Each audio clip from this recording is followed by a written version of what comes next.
It's C-Doc Again is brought to you by Hackensack Brewing Company and their Imperial Pilsner Auga, which was created in honor of the legendary DJs, The Awesome 2.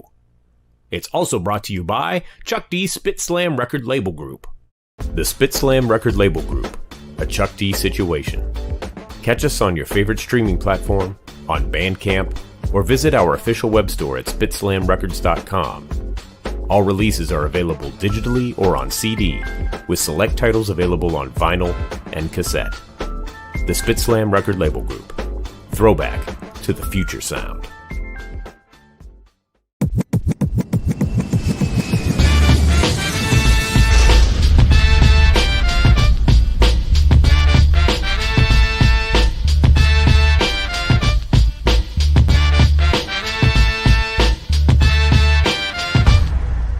It's C-Doc again.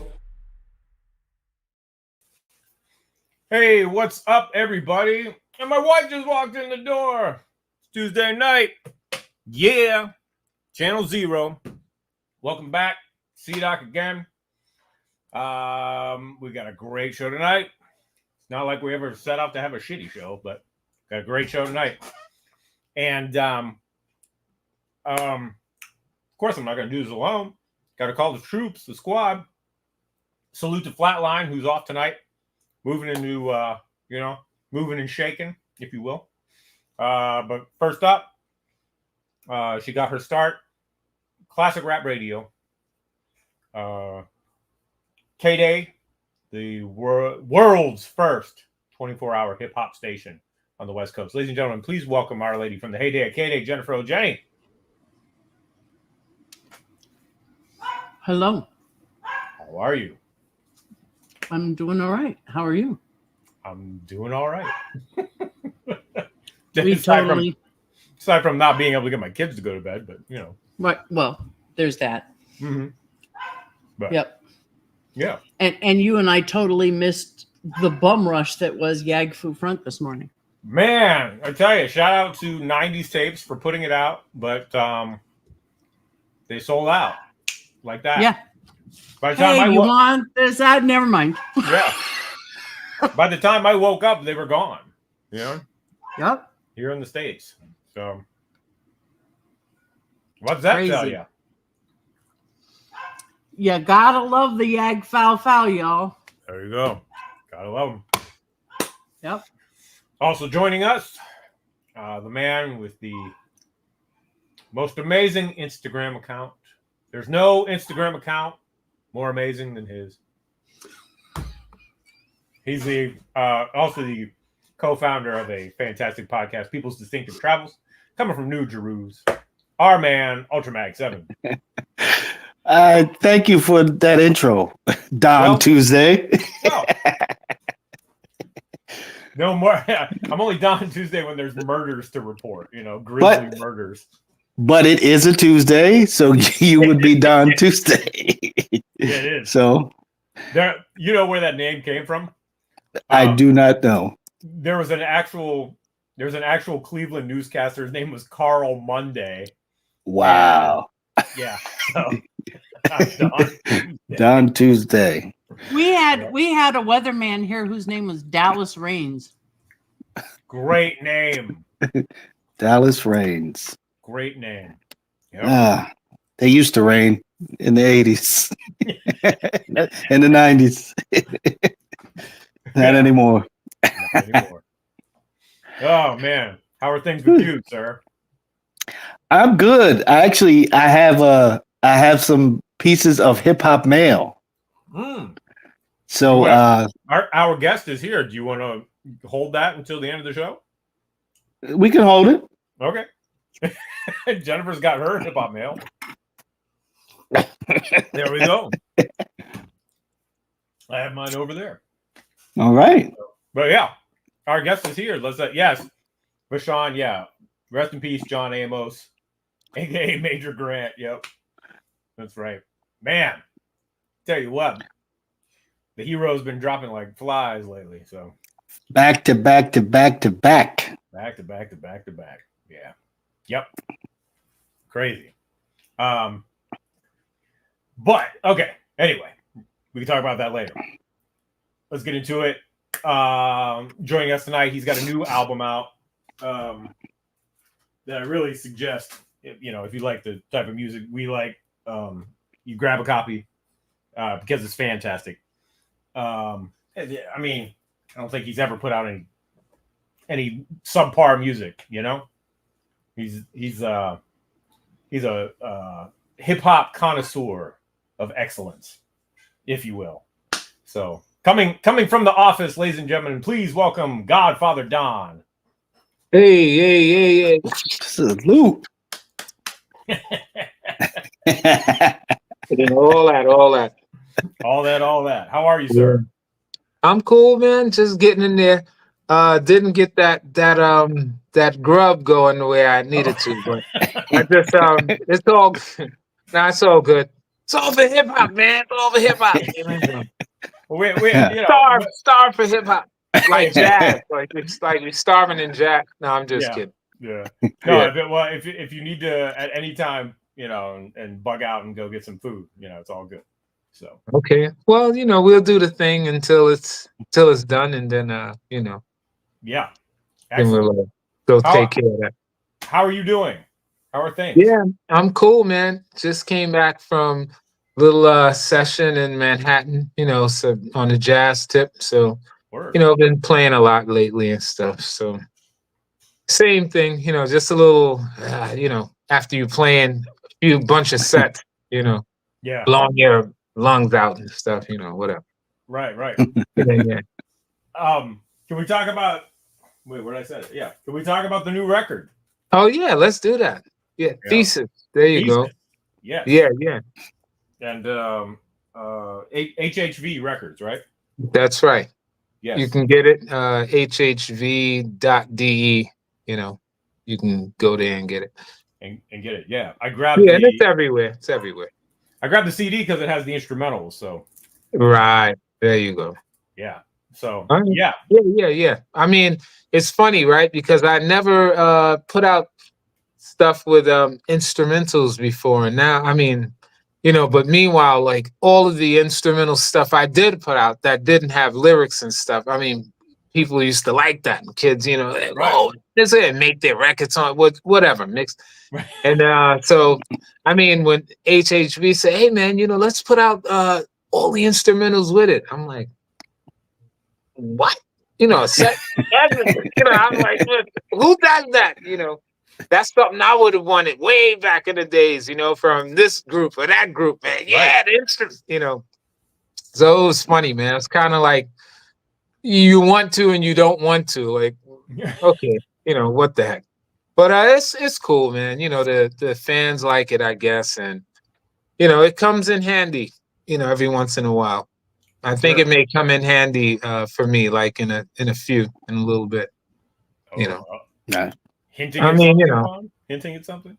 Yeah, I mean, it's always possible, especially with a new project out. You know what I mean? Yeah. So, somebody wants to hear you actually do it live. Right. Right. Imagine that.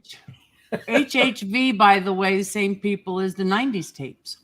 Oh, yeah.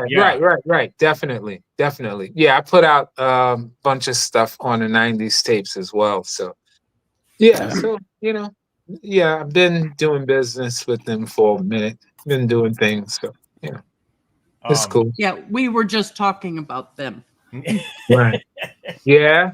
Did I miss anything? Yeah. No, Yag Fu Front. Right. They just put out Action Packed Adventure this morning. Oh, nice. Right. And this morning, it's sold out. Yeah, beautiful, man. I mean, the music is, it's great music. You know what I mean? I mean, I'm not speaking about mine personally, but I mean, just to me. Well, I mean, you said it. You're allowed to say it. I'm allowed to say it. I'm allowed to say it. Right. I mean, the music is great, and it's cool that that the music, like the brother was saying, like 90, things from that era. I mean, people are calling it like some golden age. I'm not. I don't know. I can't say for myself, but I mean, I have to admit, at that time there was a lot of diverse and wonderful things being, I want to say created, but just being done. I mean, it was almost, you know, the vibe, it was just oozing out of people. Anybody that wanted to do it at that point, it was just in the air, you know? Yeah. I mean, that's how I felt when I got involved in it, man. I'm like, oh yeah, I think I can do this. Hey guys, I think I can do this. You know, get in line, you know. But it was great because everybody sounded different, you know. That was kind of like the thing, you know, everybody sounded different. So to speed it up to this album Thesis, you know, I'm a fan of that. I don't want to say era, but that I don't even want to say genre. I mean, you know, boom bap, lo-fi. Aesthetic.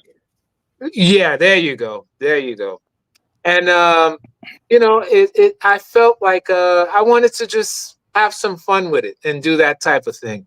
You know, so I called it Thesis to reflect on how I would approach it this time around, you know, maybe with everything you've gathered, you know, experience or knowledge or speaking on a creative sense, you know. I'm no messiah, I have no message for mankind. So mine is purely a creative endeavor, you know.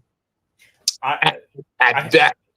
I had a question regarding that. So there is a title track. So did the album title come first, or did the song title come first, and then you thought, no, I'm gonna Yeah. Well, I mean, as much as I would love to really say that, yes, it all got finished, and then I sat back and I contemplated it for a moment, and then I came up with, of course, you know, no. It was just you know, a bunch of titles, and I usually like to make titles that sound like titles. You know what I mean? Like it could be a movie, a song, a book, or you know, I like those kind of titles that just cover a lot of bases. You know. Yeah.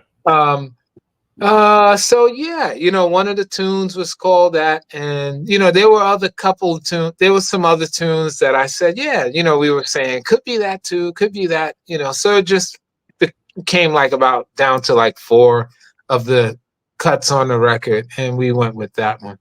Gotcha. You know. Yeah. Gotcha. I like it. Yeah. No, it's good. It's fitting. Cool. Very fitting. Yeah.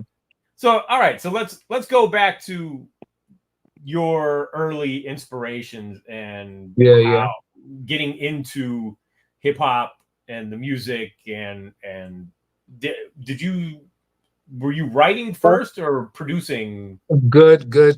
Right.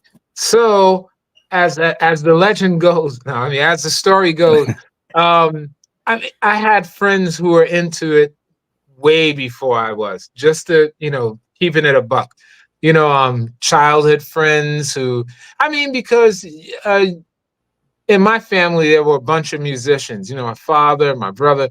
So the music and playing instruments, that was how I got exposed to music, period. You know, and the records for me was just an extension of that, like recorded live music. That's how I always understood it.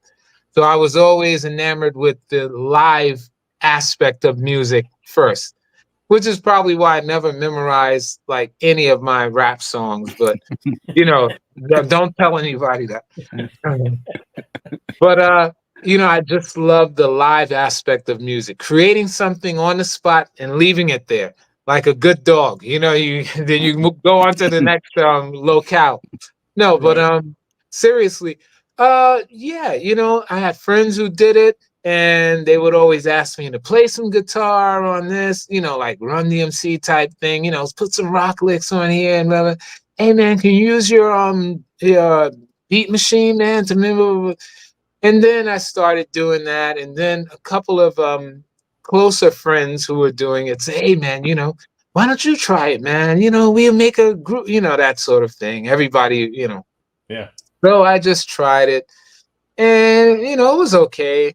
But I really liked making music more because at that time I was making a lot of rock demos, you know, or like progressive metal demos, like guitar stuff and, you know, shredding and stuff like that. you know, on Hazardous, my first album on Select, there's a long guitar solo on the beginning of it, you know, Right. and Yeah. that was like me kissing that dream goodbye, being a rock guitar god, you know. It's like, oh well, hip hop took a hold of me, and that was the end of that. So that solo on the song "Just Begun," you know, that's why I called it that. It was just like kissing that whole thing goodbye for the moment, and then, you know, just getting really into the hip hop and the records and stuff. So yeah, it was the music first, and then the writing came after that. You know, but I ended up liking the writing just as much as the making the music for a time. You know, Yeah. the way I feel about the music, that's, I guess, that will never waver as far as the passion for it or the enthusiasm for it. But writing is like, you know, I don't know how to explain it, man. You know, just sometimes you want to say stuff, sometimes you don't. But like with making music and stuff, when you hear things you like, I mean, it almost builds itself after that. You know what I mean? And it's you know, it's wonderful. You feel like you're not expending any energy because it's just something you love, and it's giving back, and it's you know, oh, this when you do that and that, you know. But the writing, it's like, okay, it's okay, oh yeah, this is going, okay, rinse and you know, and once you do that, you know, and I did so many of those, you know, things in this style, and then triplets, quadruplets, and rhyme whole pattern, you know, complex, all of that stuff. It's like, well, what do you do now? You know, so Thesis was basically me just doing like what I call lately meat and potatoes, you know, just basic garden variety, braggadocio, you know, and all the bells and whistles I kind of put under the hood, you know, using basic language, basic concepts, and simple ideas. But you know, that the stuff is in there. You know, it's in there, like Prego. You know, it's in there. You know, it's in there. You know, the guys who are into that, and you know, oh, you heard that? Yeah, you heard the word, the way he flipped that. Oh, that's from the last paragraph. You know, that sort of stuff. Yeah. Right. You know, it's not really as overt like when you're young, like, you know, you heard that?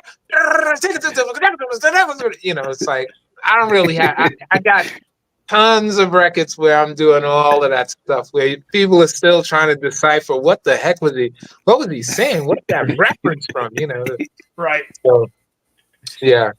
So, you know, I kind of just chilled out, got into the sound and the vibe, and, you know, have more fun with it, I guess. You know how it is. As you age, you kind of like mellow out a little bit, or Sure. yeah, Take the pressure off. yeah, no doubt, no doubt. Yeah. But I still have fun with it. You know, there's some things in there that I'm like, yeah, I don't think I would have written or said anything like that like 10, 15 years ago, or even long, you know? Yeah. Yeah.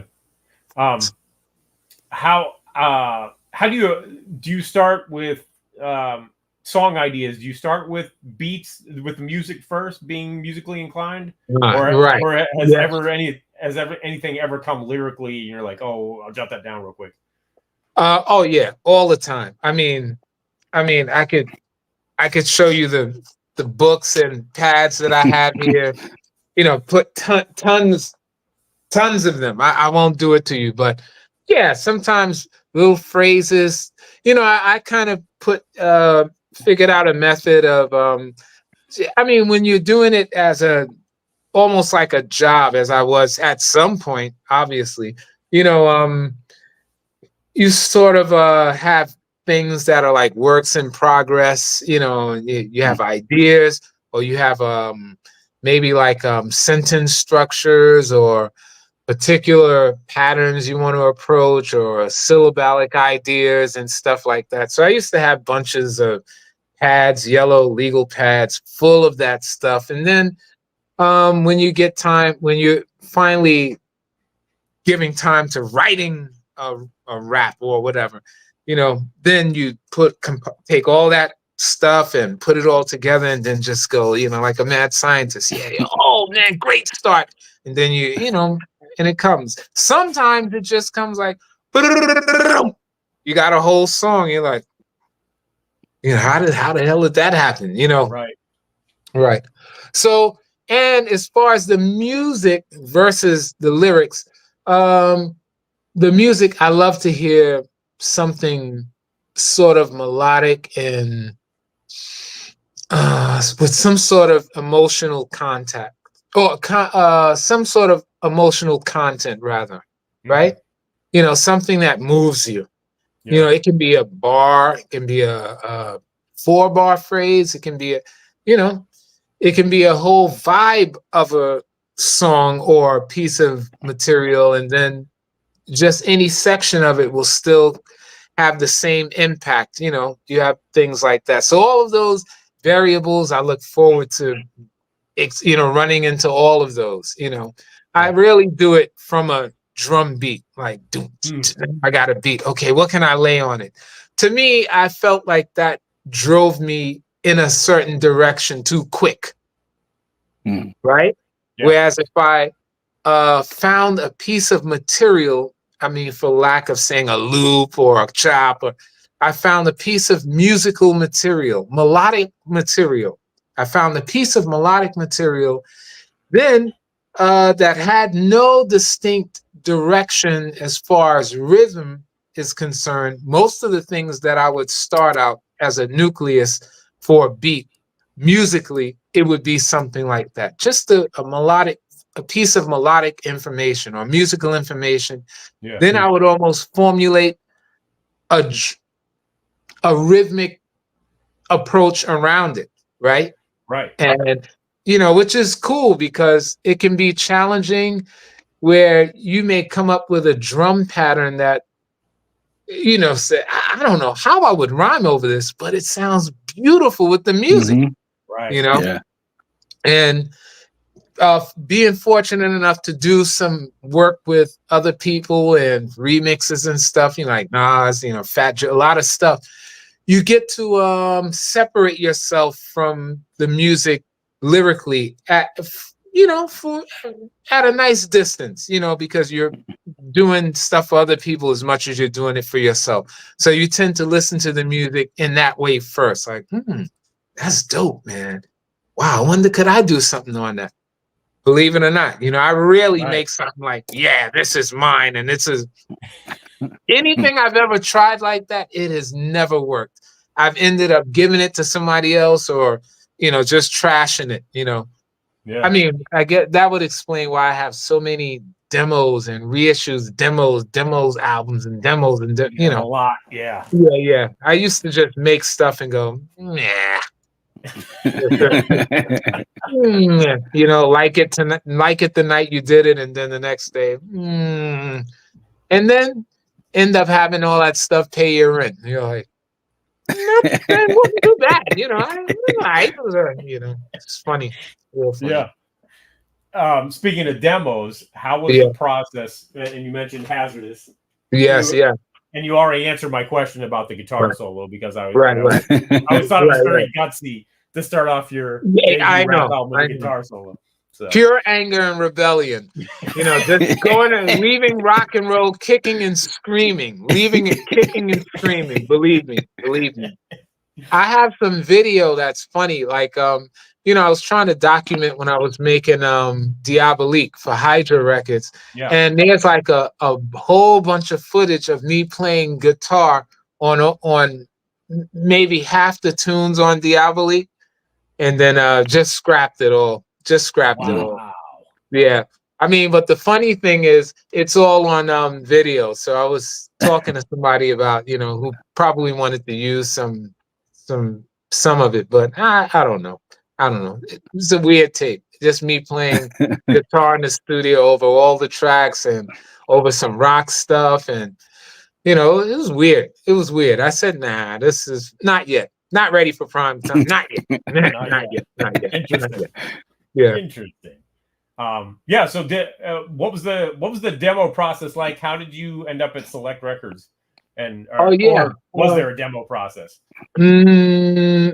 Okay. Well, I kind of ended up on Select before any demos of Hazardous or anything was done, which was strange, but not so much after meeting Chubb and hanging out at his house for a while and back and forth and hey, this tape sounds nice. You did this in your house? Yeah, man, I did hey man, you should come up and meet Fred, man. You blah, blah, blah.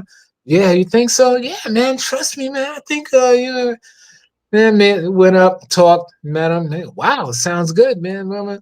And next thing you know, I'm at a guy named Questar Welsh's house. Very old engineer. I mean, from the '90s, '80s, and '90s. He did a lot of stuff. Special Ed, Chubb. A lot of stuff with Howie T. Engineered a lot of Howie T's stuff. So I got to be around all those people and. That was really cool. That was really cool. In a way, I almost wasn't prepared for it because when I was doing music and at least dabbling in hip hop, I never thought that I would be making it in a commercial sense. Not that I didn't want to. I just never thought about it. I loved music, always loved music, loved records, Right. So I'm just doing it and, people around me, hey, man, come here, go here, take this tape you made. Okay, all right, man. But, I got a great rock demo. Yeah, man, next time. But bring that one, man, the rap stuff. Okay. And, next thing you know, Chubb said, hey, man, Fred wants to do an album. You into it? Yeah, I'm all right. I'll try it. I'll give it a shot, man. And then we're making demos. Now, there were demos for Hazardous. Now, okay, this is how it went. Chubb says, what do you want to do for Hazardous? I said, I got some ideas. I had a whole bunch of records at home that I liked and wanted to do. But what was happening in the beginning, Chubb had some beats and he had things set up already. I guess he was probably working with people and doing stuff. So he said, hey, man, I got some stuff, you should check out. So I came down there, with my pad and stuff and heard some stuff. Said, oh, cool. Did one, did another one, did maybe another, played some guitar on it, couple of them with Chubb on it. We're talking on it. I'm playing guitar on it. We're doing interludes, so pretty much close to a whole album was finished as I remember it. And took it up for, oh, man, this is great, man. Let's go, let's do it. Then something happened. I was home one night and I said to myself, I think I know how I want my music to sound when I'm doing my lyrics, or I just had an idea about it. I understood that I could be wrong, but I didn't think I thought I was making the right decision. So I told Chubb, hey, man, I got these ideas, man, and this could go there, for instance. And I says, okay, cool, man. So let's see. And I started doing it, and what happened between them is kind of a little cloudy, but between Chubb getting busy and me trying to set these new Hazardous songs, trying to set them up and put them together, I didn't have a drum sequencer yet. So I used to write the samples that I wanted to use on the vinyls that I wanted. This cut one, 2 minutes into this, that bass on this record. Wow. I didn't have a drum machine or a sequencer, so I was just Hazardous was like the last rap record that was made with just pure loops. There's no drum machine on Hazardous. Wow. Yeah, Wow. I just went in there, man. It wasn't made with a drum machine. It was just made layering loops right on top of each other. It was strange, but I didn't know any other way. Then when I got my first drum machine, I'm like, Eureka!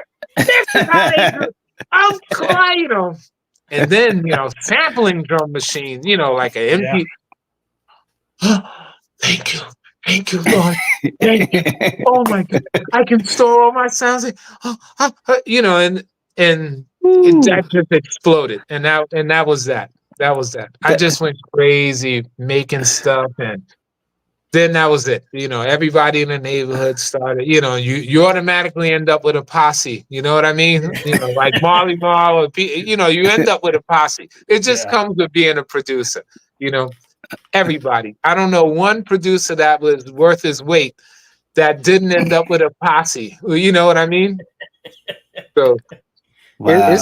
yeah, but it's cool because there was some really great MCs in Flatbush and in Brooklyn at that time, really. You just bumping into everybody, and everybody is fire, man. And, Cellar Dwellers down there, Fushnet, everybody's just different and great, and Bed-Stuy, Kane, and it's just wonderful. It was beautiful to be making music at that time, that people were interested in, as far as my beats and stuff, Right. Yeah. Who engineered the album? Because that had to be an engineer's nightmare. Oh yeah, definitely. Well, I tell you, I go a step further. The engineer was a rock engineer. Oh. He was not a hip hop engineer. Now, had I known, Greg Gordon, rest his soul, super nice dude, man, did anything I wanted to do, he was willing to try it. Now, did he have the equipment to do what hip hop was doing at that, next door? At Power Play, Organized was like in, let me see, if we were in C or A, they were in B or C, or however it went. Mob Styles, they're doing their record down. It was beautiful.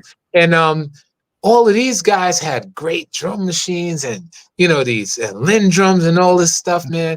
And I'm in this little room, man, with these tape machines and these sampling through harmonizers and trying to loop stuff. It was weird, man. And this engineer's like, man, this is cool, man, doing this with tape and, splicing and layering loops and stuff. And all I had to do was go out and get a damn drum, get a sequence drum.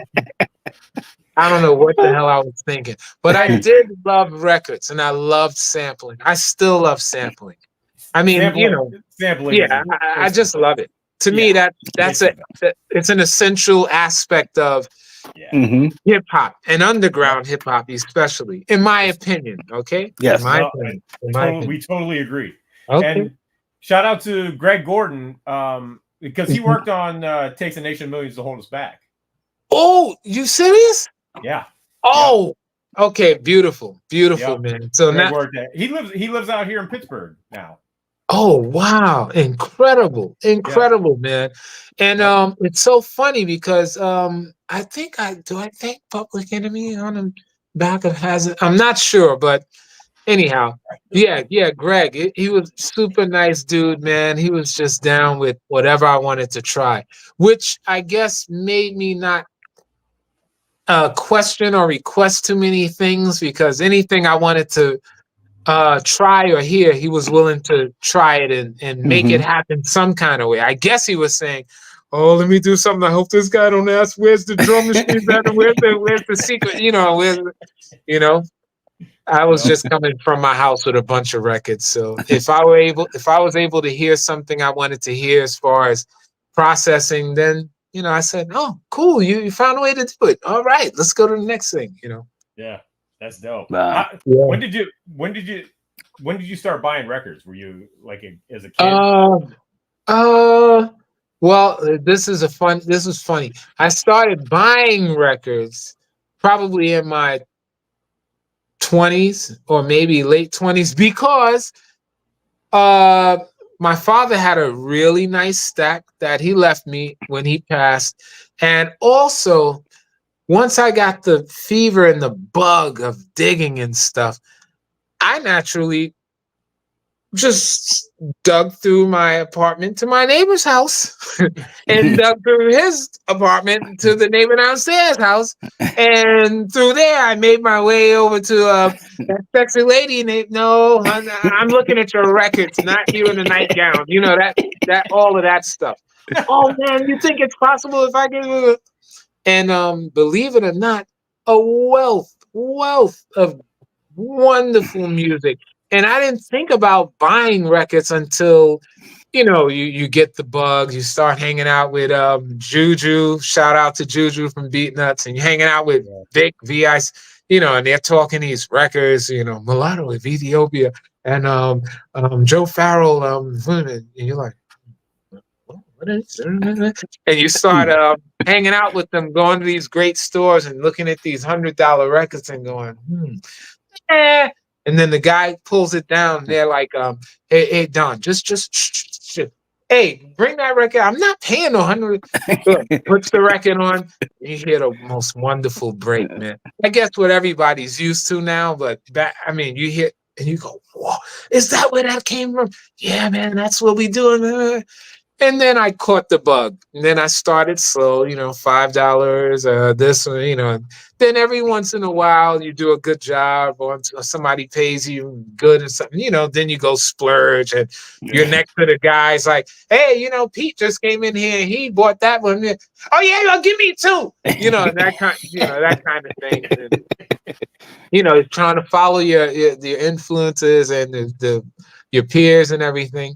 But that was a great time too, just digging. And there's a lot more stores. And because the vinyl digging thing started taking off, every mom, pop, anybody with a record collection, hey, I think I should open up a store. Damn it, I got some, you know, those are the guys that we love to check, you know. Oh, I'll give them to you $1, a quarter, you know, just get what you want. Then I'll tell you how much, you know.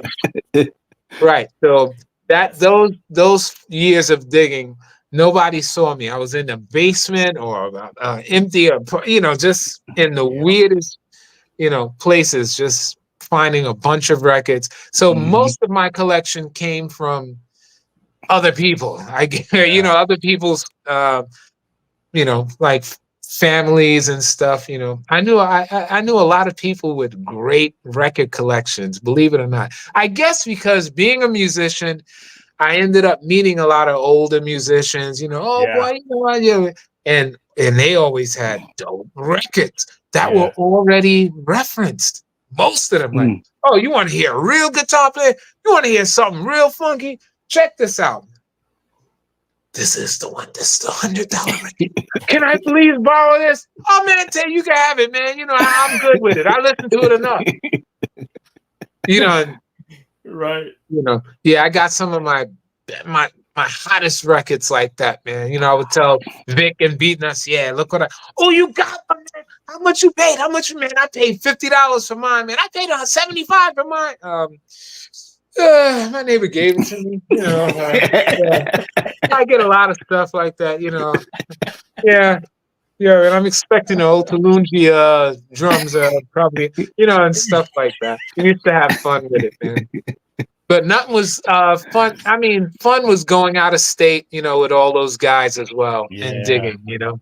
Beautiful. Lots of good memories. Lots of memories. Yeah, that's dope. Did you tour for Hazardous? No. Well, the funny thing was, man, I was still so heavy into playing and rock guitar and you know, and trying to be a rock guitar god, and I really didn't care for it as much as I should have. I know. I mean, I guess that's probably an exclusive for you guys, but I didn't. You know, I'm at home studying. I took a look, man. Look at the back of that album, Hazardous. Look at the back of the cover. I'm walking down the street with a guitar case, man. You know, I was not done with it. I'm like, no, I am not dropping this. And people, funny story, when we're doing that, I mean, great pictures, great photography by I forgot the guy's name, man. Real cool dude. We're in Little Italy. So the guy comes out of one of the stores, man. He says, "Hey, what's going on here? What's going on?" So the photographer says, "Oh yeah, this is photography, photo shoot from Godfather Don's record." He says, "Who?" He says, "Godfather Don." Where is he? Godfather, let me meet him. Where's he at? And I'm like, I think he went to have something to eat. It ain't me, man. I think he went down the block there, man. And they just, they gave us free food and stuff. It was cool. After a while, I explained to him, yeah, Godfather. It's a rap name. It's it's rap. Like you know what I mean? Like whatever. Was it Philippe Noisette? Yeah, right. That's right, man. Wow, great. Another cool dude, very into, took so many photos for that, man. I wish I had a lot of those photos, man. So, we took like a whole day, man. Ended up in Manhattan later. But yeah, it was cool, man. Took a lot in Brooklyn too. Wish I would have used some of the Brooklyn shots, but right. Whatever. Yeah, man. So that was cool times, man. Godfather Don. Now the album almost it was MC Don at first. There's a press photo from Select Records where I have a jacket on and it says MC Don. That's another story how the Godfather name came, but it came generally because favors, and hey man, I need a beat, man. Hey, don't worry about it, man. Maybe one day when you have some, I need something from you. That kind of. I'm not lying, man. I'm not lying. Godfather, can you please make me a beat, man? I got a show to do, man. I don't have no instrumental, man, and we're gonna break him. So, all right, come here, man. When have you ever come to me and brought me a Stevie Wonder record from 1972 and said, "Here, Godfather, here you go, man. This is my blood." When have you ever brought me a 45 or anything, from People Records and said, "Here, Godfather, thank you." And now you want me to do this service for you. You want me, So I had a lot of fun with it. But I just love making music. So I guess everybody caught me when I'm just like in the kitchen. So I was in the kitchen, so to speak. Right. Just trying to develop something. Wow. So I have, is it fair to say that, I gotta pull it out. Is it fair to say that you kind of shaped the sound of the Four Horsemen? It's fair for you to say it, right? It's fair for you to say it. Yeah. Who am I to say don't say that? I will say this. I will say at that time, me and Keith was doing so much music and creative scheming together. You know what I mean? As far as concepts and wouldn't this be great? Yeah, let's do it. Boom. Wouldn't this be great? Yeah, what if you did something like that? I just happen to have a beat that's like that. That, and then so much material. And when they were doing this record, all of that Cenobites stuff was kind of done already. And I guess Bob was making it popular. I think he put out the Fondulum, the first Fondulum record, through Fat Beats. He put that out. And I think Stu at Wild Pitch heard all that stuff, knew about the buzz with the Cenobites and all that stuff. But, hey, man, would you like to, put some of this stuff on here? And I wasn't really, I don't know how I felt about it at first because, I love Ultra. So, I wanted to do like the whole group, on every song. And it only ended up being like maybe 2, you know, and the other ones were Keith. There were like more of those, but you know, it couldn't just be me and Keith all over an Ultra album. You know, it's like what, something's weird here, guys. You know, so you know, they came over and they did a couple. They Black Baseball and did the other thing, and then there was Raise It Up and Raise It Up, you know, right, and we did the other one. One is called Checking My Style. I don't know if on the album on that album it's called Return to Zero. I'm not sure. Or so Return to Zero was the bonus track on the Cenobites CD. Yeah. Right. So Return to Zero, and for some reason Stu had cut my vocals off. I guess it kind of made sense since it's an Ultra album. You know, you're gonna have Don all over. You know, it's like the fifth Beatle. I always get that with the fifth Beatle. You know, so you know, but yeah, there was a lot of tunes, and so Stu cut my vocals off on that. It's okay because he just forced me to have another rare demo, you know, that I eventually ended up, you know, using time and time again. Yeah. And so that's how that went. Does it sound like? Look, when I started working with Keith, they were doing the thing, and you know, lots of new vibes, new blood coming. You know, and then, you know, I mean, I could almost say they okay, to be fair, I would almost say they influenced me as much as I influenced them at that time. Okay. Yeah. Right? There's you know, let's say that. Okay. Yeah. Yeah, but off of coming to me, I'm a big Ultra fan. Okay, I got you. But coming off of Funk Your Head Up, yeah, I think they needed something a little different. So you were that charge that really put that album over. So salute to you for that. Yes. So it has been said. I've heard things to that effect, but you know, I could not know myself for sure. But right. I just enjoyed working with them. You know, they're dope. They were dope. Yeah. And so speaking of the Cenobites, we also have there's another show here on Channel Zero that airs tomorrow night.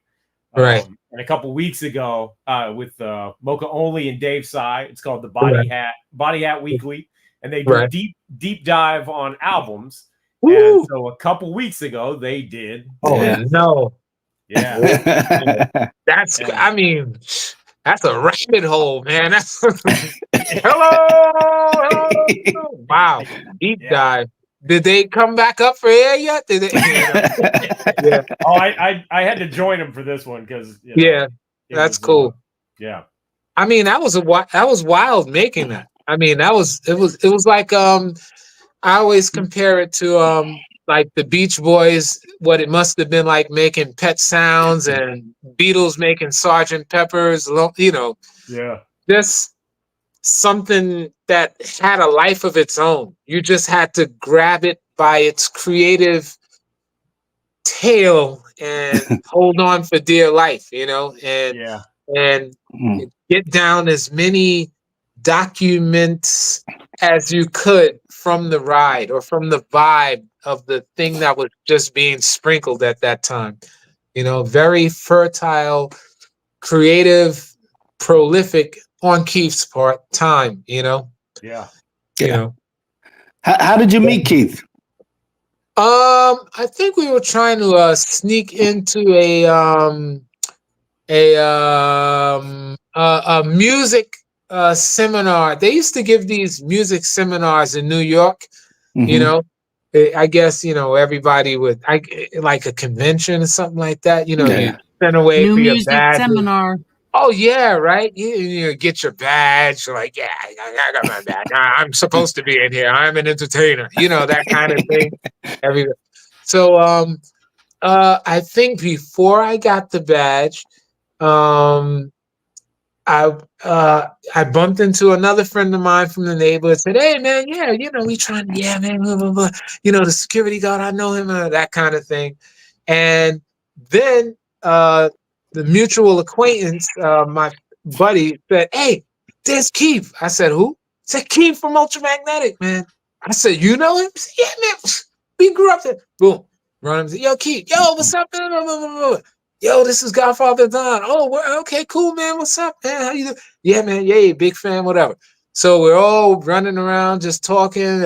We get Franks or whatever we get, and we're just bugging out and stuff. And we try to sneak in the music seminar. We get in, we hang out, and the rest was history. After that, we found each other, ran into each other again. At that time, before every cell phone and beepers were commonplace, right? You somehow used to run into people, Now with cell phones, you don't run into anybody anymore. It's like, hey, are you in there? But without a cell phone, you're, hey, what's up, man? Hey, man, what's up, man? I see you, man. Yeah, man, you in? Oh, I'm cool. It's weird. Yeah. So I used to bump into him all the time. Because that's when I was working as an illustrator on 33rd Street. So he used to like to hang out on 34th Street a lot. Wow. So, during lunchtime, I used to see him sometimes, or after work when I'm on my way home, he'd be out there and I'd go hang out for, go to Rock and Soul. I meet him in Rock and Soul a lot. There was a great record store in New York called Rock and Soul. A lot of bootleg, DJ, all of that stuff. And everybody used to go in there and buy. Biz used to hang in there all the time, man. And Music Factory. I would say Music Factory first, Rock and Soul probably second. But I used to see him there a lot. And then I'm trying to think who suggested that we would record something together. I don't remember how it happened, but okay, right. At that time, we both were listening to Bobbito. I mean, at that time, they were really coming on, coming on a little bit. And I said, hey, man, I think I heard Stretch or Bob play something that was like a promo. I don't think they were on it like that at that point, but it was like what if you had a radio show, I guess what you would want to do anyway. And they played something like that. And I said, man, look, how do we make a station thing for, and he said, that's interesting. So we did it. We took it up to him. Bob said, this is so cool, man. This is crazy, man. So he started, he premiered it. He gave it like a premiere, Wow. And everybody was like, whoa, this is crazy. So of course we did one next week.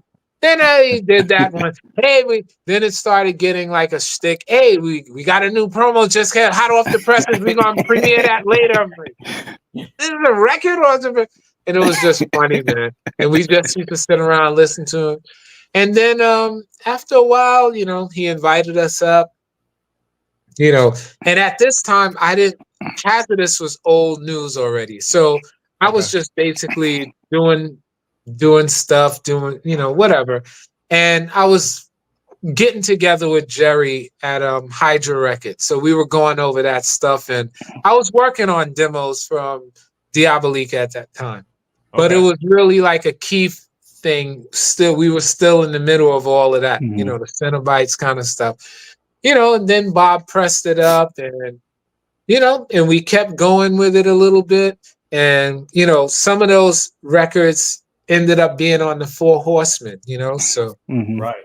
And that's how that worked. And the rest of them became like more Cenobites era stuff. I think Keith used some of them on some things that he put out. I'm not 100% sure, but I've heard things to that effect.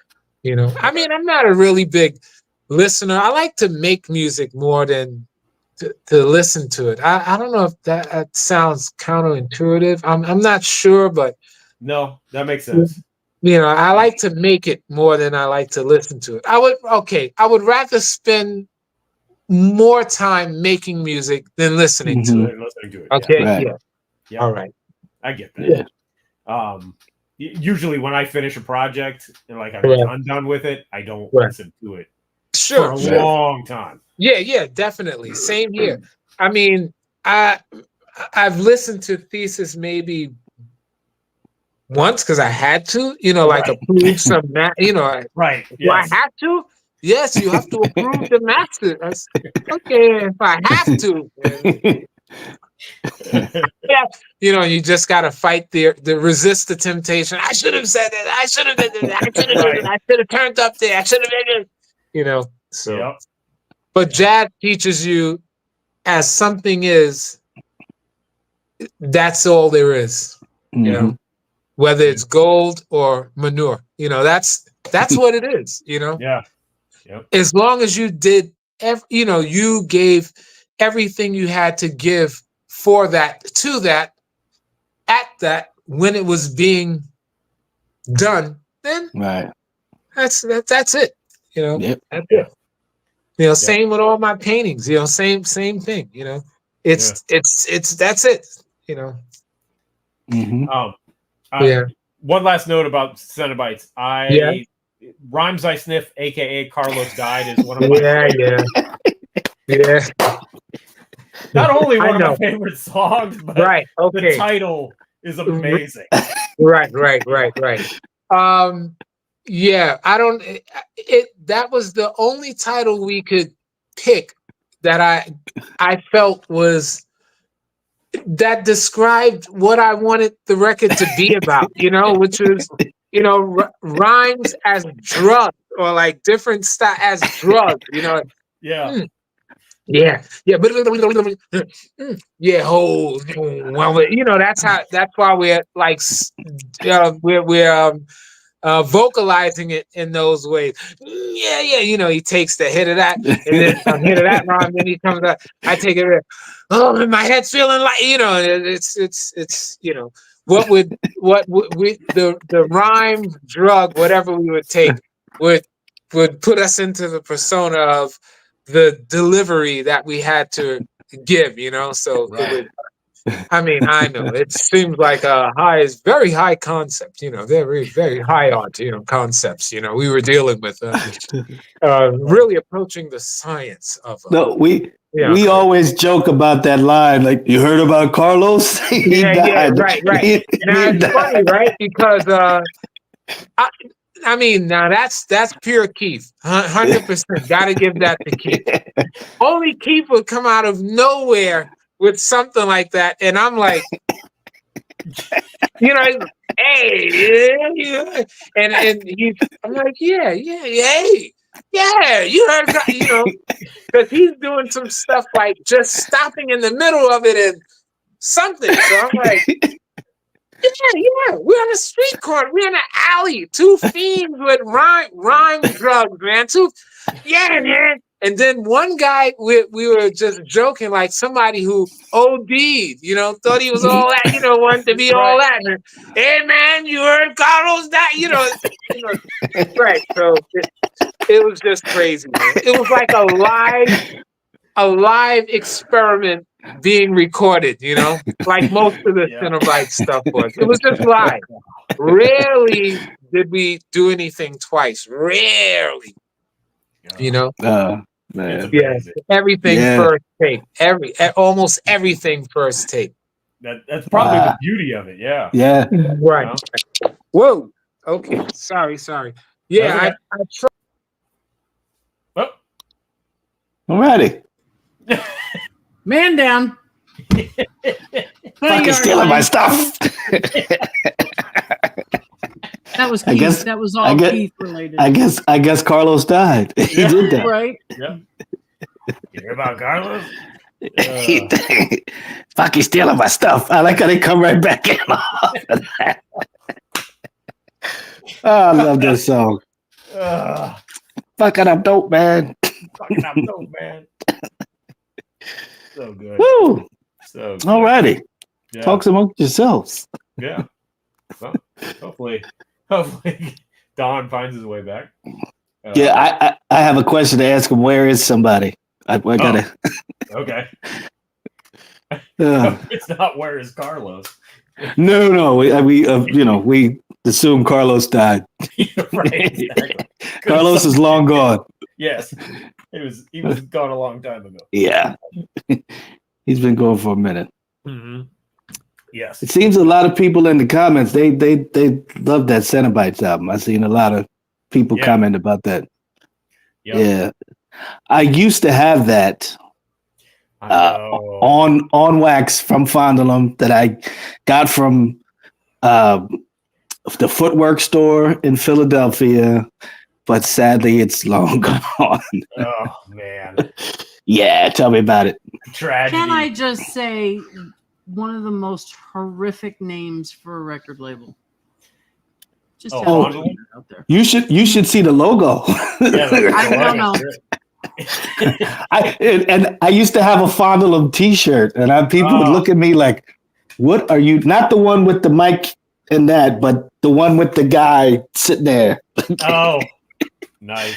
Yeah, I had that one. Yeah. Yeah, I love Fondulum Records. It was Oh, an incredible label. You know? dude. I need to. This is all the more reason to start fuck around and find out records. I'm There saying. you go. I'm saying that has There to you be a go. thing. It Yeah. has to be a thing. Mm-hmm. You can put out my record. Right. Oh, I thought I was going to put out your record. Oh, I'm sorry. With my second album, Jennifer could put out. After I come out and you drop me, Jennifer will sign. I don't drop anybody, man. Hey, if you're being dropped by him, I'm not even going to consider it. Oh, Jennifer, it's my comeback album. You're not going to help me, you know? Come on. Hey, but if you want a Yag Fu, oh, never mind. Yeah, that's not happening. That's not happening.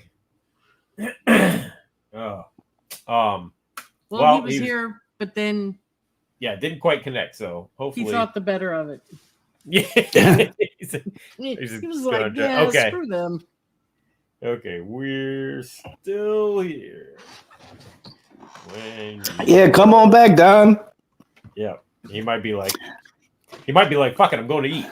So yeah, he said you did say if he needed to go get something. Right.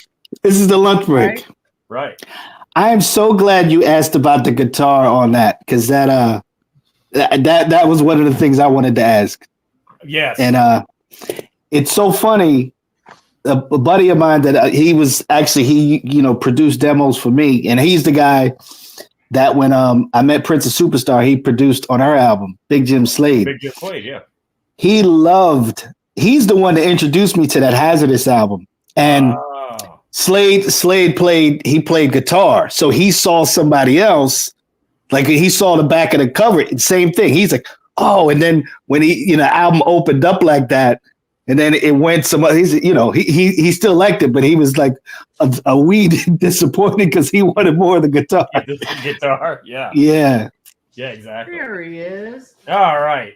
There we go. Yeah. I mean, I had to. I couldn't leave like that. I mean, it's almost time, but I'm ill, but not that ill. That wasn't a bad place to leave off, Don. Right. Trust me, I contemplated it for a second. It said, so this is why he probably never does interviews, man. This is like, get it. This was a cool one, so I'm just wanted to just wrap it up properly. Yeah. No, thank you. We appreciate that. Also, Yeah. you had a question. Yeah, just a quick question. Yeah. Do you know where Sir Menelik is? That is very good question. At this point, I haven't spoken to him in a minute, and we used to speak a lot, but I haven't spoken to him in a minute. I've been running around doing a lot of stuff, but Right. Haven't heard from him in a minute. That's the guy that needs to be out now. Definitely. Trust me, you preach into the converted, and your message has been said many times, many hundreds of times, many sending beats. I won't get into it. I won't get into it. Right. Trust me. How did the whole Hydra Entertainment thing happen with the Hydra beats, and then eventually Well, Hank, still hanging out with Keith. I think we were walking up 8th Avenue. I think we were just chilling. I think again it was after work, 34th Street. We're walking up 8th Avenue, running to Keith. Hey man, what's going on? Yeah, man. And we're just hanging out. Then we bump into I don't know, it was Tim Dog and somebody else. A guy named Tim Dog, and he has these cassettes he's selling out of the back of his trunk. That's called F. Compton. You know, it was something called F. Compton. He had like a tape, so he gave me a bunch of these tapes. I'm like, you know, it's like, yeah, man. So you say, yeah, man, that's Tim Dog, man. You know, yo, he's good, man. You know, well, cool. I said, okay, cool, pleasure, man. So you say, hey, man, take the, you know, couple of. So we took that, and then another guy that pulled up was a guy named Mike Heron, you know, from at that time working at Hydra, you know, doing it with Mr. Familari. So he says, hey man, yo, you guys gotta come up to Hydra, man. You gotta come up to Hydra. Yo, Don, man, you know, what's up, man? What's going on? How, you know, you come on. So I said, all right, cool, man. So give me your number.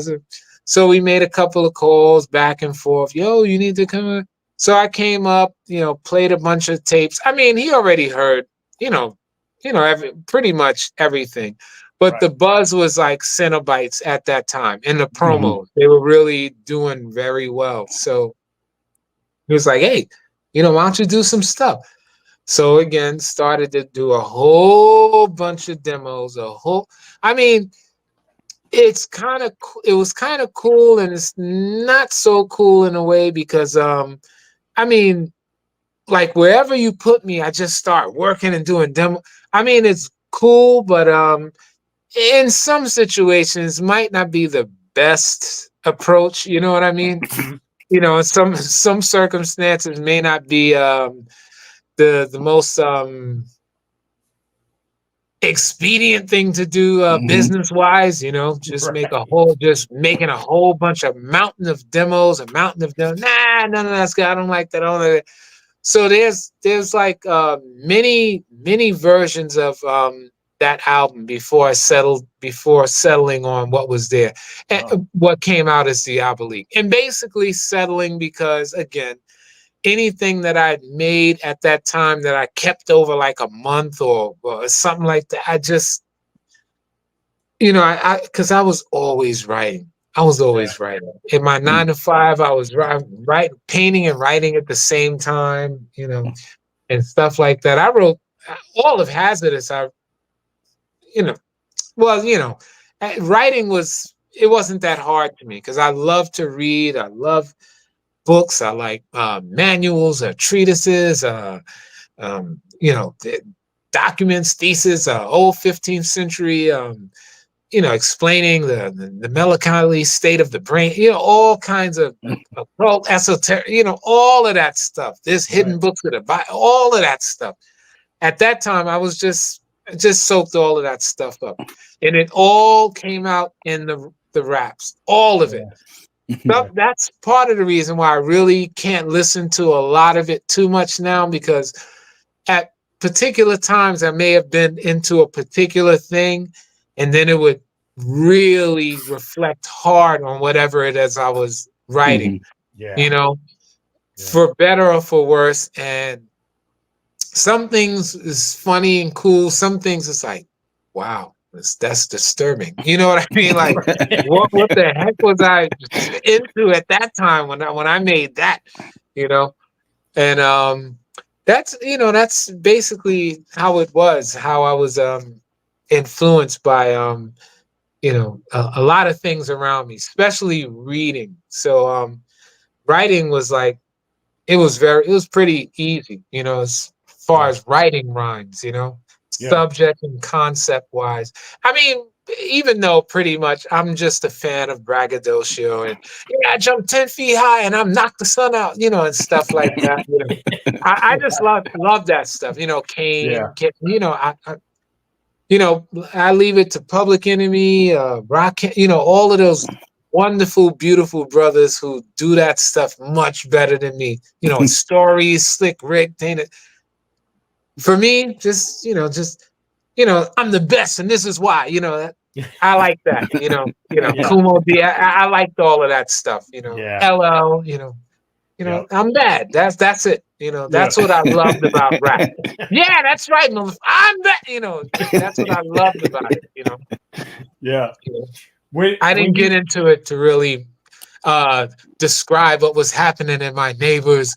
How, you know what I mean? And look Right. here, she don't got nothing to eat. And I mean, yes. And I lived around that stuff, so I really wasn't like a movie maker. I wanted to make Star Wars. I didn't want to make Precious. You know what I mean? And stuff. I'm seeing that stuff every day. I'm trying to elevate. Do something to, to paint like some sort of doorway into another, consciousness, so to speak. Right. Yeah. When you tour now or do live shows, yeah, and you have such a catalog, an extensive catalog now, what do you pull from? Is there go-to stuff, or what the fans expect, or just what to be fair, in hip hop, I would let the fans basically decide.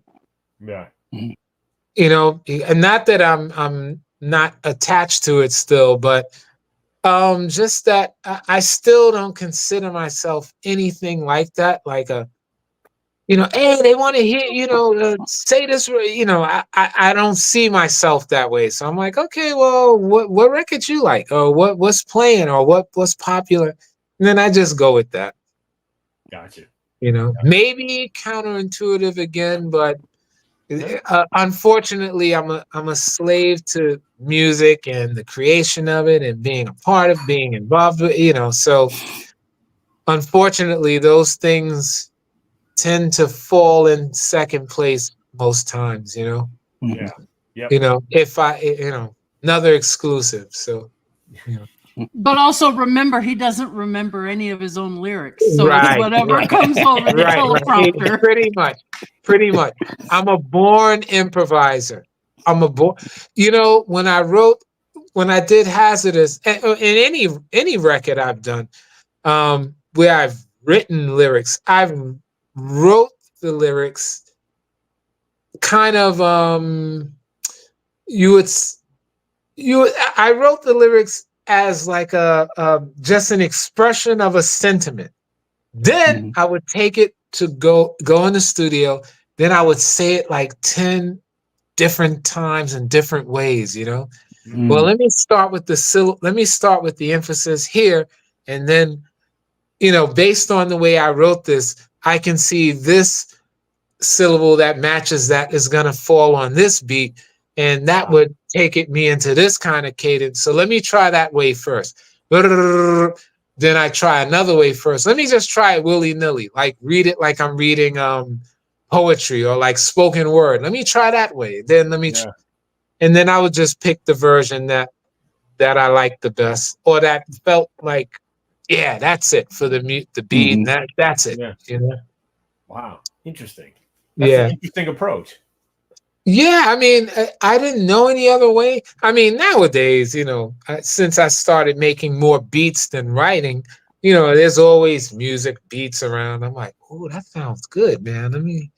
But it's still the same kind of approach, meaning nothing's in stone. When I'm writing to this beat, it's not in stone. Some of it, sometimes, it happens like, oh, that's made for each other. That's staying. There's a few of them on this album that are like that. Like, yes, that was the beat, the rhyme, the title. That was it. And it never changed. Other things on that record went through like, like, that was that? Yeah, that was, Right. So, right. Yeah. So I guess in another 10 years, 20 years, universe willing, you'll have more demos, more demos. Like, this is this, I can't escape it. I'm cursed with being more famous for demos than actual records. I mean, excuse me. It's it's twisted. It is an interesting legacy. Yes. Tell me about it. Yeah, man. Yep.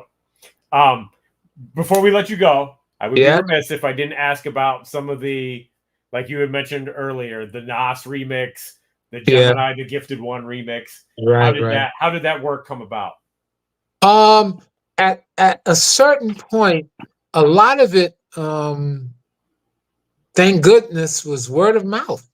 Okay. I could distinctly remember, especially for the Gemini record, because it was a nice check. It was one of the better checks I had got at that time. Kenyatta had called me at my office. I mean, he got the number from somebody and says, hey man, I really want you to do this, blah, blah, blah, you down? I say, yeah, of course, man. Came up there, got some acapellas and went home, did something and brought it back. He said, oh, this is beautiful, man. And he said, who would you like to use? And I knew Beat Nuts were always using Troy Hightower, man. So I said, I want to use Troy Hightower and I want to do it.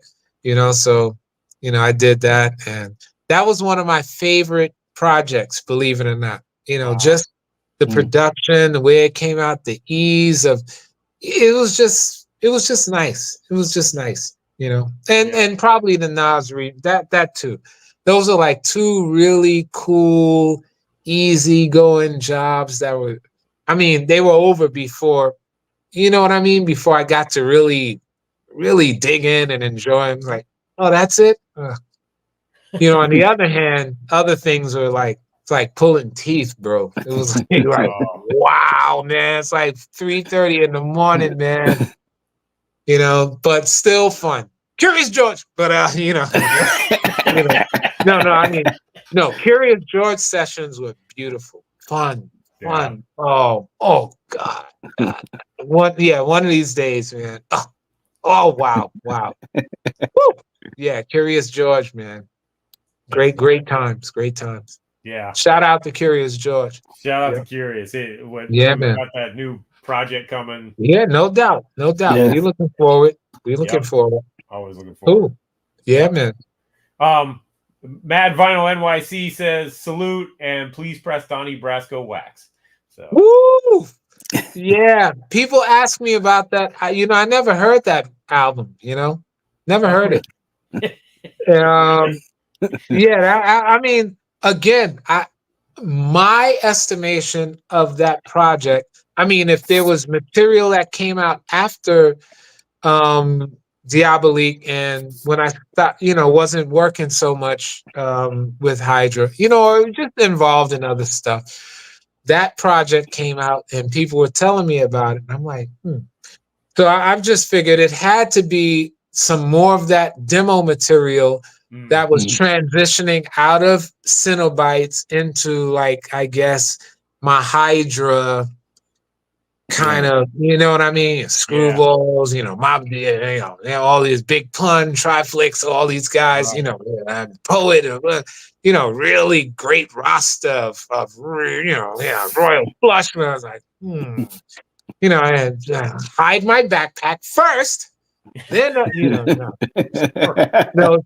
See, what's cool about that is that I had the music already. I had the beats. Had the music. So that was first. Like, oh, that's Don. Yeah, he's a bat. No, the beats, man. The beats. Yeah. Cool. Yeah. So it's funny. I got to do so many beats for all of them. Those dudes who I admired as well. That's stuff. Mob Deep hooks and all kind of stuff, man. It's cool, very cool. Well, Don, I want to thank you for just not only for being here tonight and joining us, but also for being one of the most consistently dope artists over the years. You appreciate it. Catalog speaks for itself, man. So thank you. Appreciate it. I'm just trying to have fun, man. Trying to enjoy. I didn't bring myself here, and I have to find something to do to entertain myself while I'm here in this existence. So, why not music? It's like Nietzsche said, man. If there was no music, then life would be a mistake. That's correct, Nietzsche. Man. I don't endorse that, but that's a heavy statement. Heavy statement. Yeah. But yeah, man. So yeah, it was fun, man. I mean, it's wild because I don't do a lot of interviews as well because I tend to I do the tangent thing a lot, man. I mean, We love the tangent thing. It's all good. Yeah. yeah, right. Yep. You know, We but love the story. in a public setting, man, the tangent thing can be you know what I mean? Like, so, yeah, you know, with everything going on today, we gotta watch, you know, what we saying and stuff, man. You might end up on that conga line. You know what I'm saying? Like, me too. You know, Yeah. no. Yep. So, Yep. but yeah, man. You know, this was fun, man. You know, anytime the convo gets in a cool way, man. You know, I tend to get lost in it. So, you know, forgive me if I've rambled on or if I've said things No. that your listeners might not have been interested in. You're nowhere close to rambling. You're fine. Yeah. Yeah. Woo. Yeah. Okay. Yeah.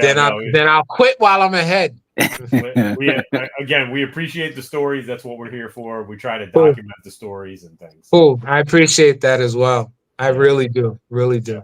No, right. thank you, bro. Anytime No you want to come problem. back, you're welcome. Just let us know. Oh, cool, man. Now remember, he said it, right? He said it.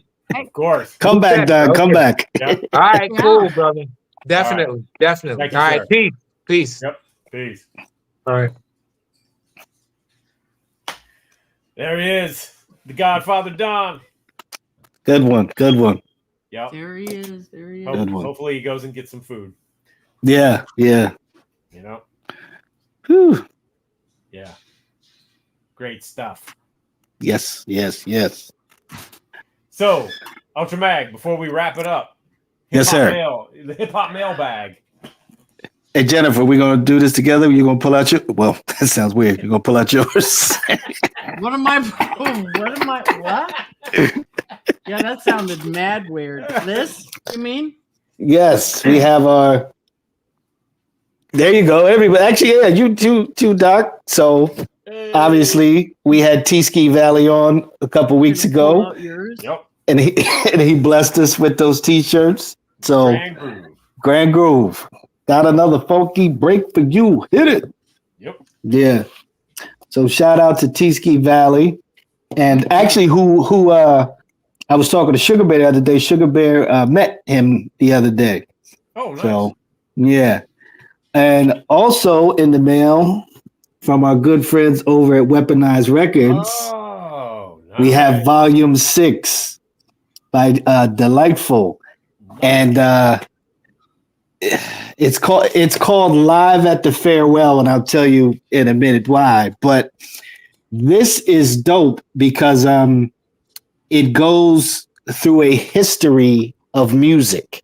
So it goes like 51 years. So they break down every year. They give you 4 or 5 songs, and Delightful's cutting it up and mixing it. So you go through breaks, disco, everything going up. So it's a dope mix. But the reason why it's called Live at the Farewell is he's retired from DJing. And this was recorded live. It's Live at the Farewell. It was I think it was in Bulgaria, someplace in Bulgaria on May 31st, 2024. So this is this year, but he's retired. I don't know why, because this is dope as hell. But if you see these, go to Weaponized Records, holla at our boy Guy. He's doing a brilliant series with just DJs. It's dope. It's mixing, scratching, breaks, all types of stuff. So thank you, guys. Shout out to Guy for sending this. And it's another dope one. Word up. Yeah. Fantastic. Yep. All right. So there you go.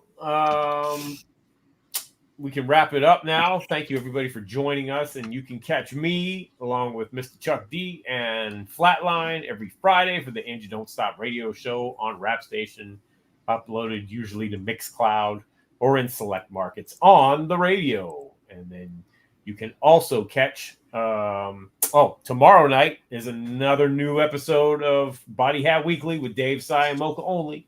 They'll be breaking down Saphir's Trigonometry. Mr. No-No. Yep. No. So tune in for that tomorrow night, 11 p.m. Eastern Standard Time. I think it's 8 o'clock Jennifer's time, the West Coast Pacific time. Yep, right here on Channel Zero. Also on Channel Zero on Sunday, 8 p.m. Eastern Standard Time. Jennifer, and there he is, our man, DJ Soulbuck. Soul business. Yep, we'll be here with the mixtape where they'll be playing the music of our upcoming guests for next week. And we got a big one next week. Oh my God, we've been talking about it for 2 weeks now. Yes. Should I say it? Of course. You should absolutely say it. From the Grandmaster Flash and the Furious Five, none other than Raheem. Raheem from the In all the ladies' dreams. Yep. Yes. Raheem. We'll be here next week. So tune in for that one. It's going to be good stuff. See what Ra has to say. Yes, sir. Thank you to Jennifer, Ultramag, for being here. Everybody watching live, everybody watching on the replay, please like and subscribe. Subscribe Channel Zero. We got, along with the shows, music videos and stuff coming out lately. A lot of interesting stuff, dope music. Check us out on Instagram. I know we're hanging out at Instagram a lot. Ultramag is, like I said, making Instagram a better place to be these days. So, yep. And so follow us on social media, and we will see everybody next week for another episode of It's C-Doc again.